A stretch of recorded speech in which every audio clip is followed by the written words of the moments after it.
As the children return to school, have you given any thought to the fact that they might be a gifted genius or child prodigy?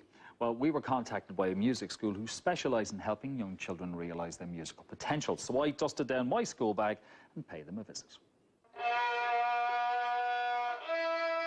So the kids are back to school, and if not, they're back to preschool.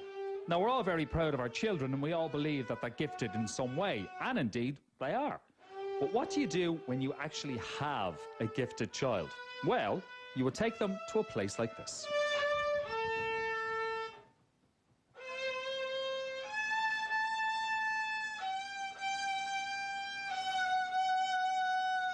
This is Amy, Damie's mum.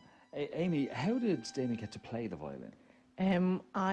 She was full of energy, so I actually tried to find on the web to look for somebody who would take her at such a young age. And then I came across Maria Kellerman, the Young European Strength of Music.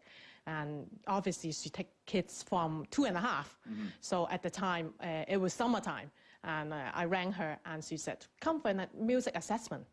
And that's the beginning of it. The method I'm using is called Michaela's Music House. It is written by Gwendolyn Mason, whose picture is behind me on the wall, who happens to be our daughter, and who is a great violinist herself. And the method it's an approach to a young child. We are trying to approach it instead of the 500-year-long method of grind, grind, grind, do, repeat, repeat, repeat.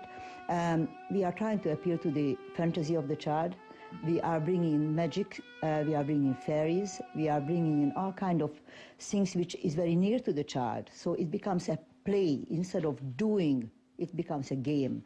Children love to play. So the moment that they don't have to work, the word work is not used at all, just let's go and play a game. And the game is that now the patience fairy is coming because your violin, your arm is so tired, and the patience fairy is going to go and keep it up for you.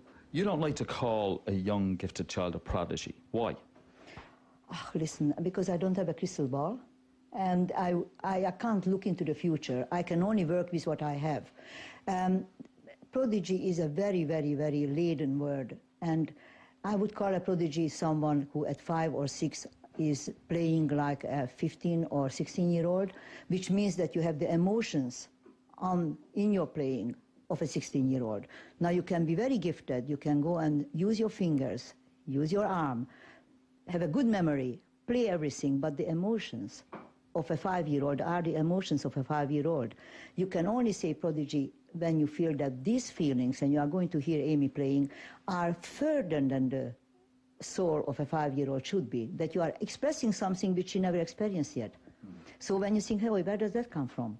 I mean, she wasn't in love, nobody died, thankfully, nothing terrible happened in her life, and there are emotions. Where are they coming from? And that's where you start to talk about maybe this child is different from the others.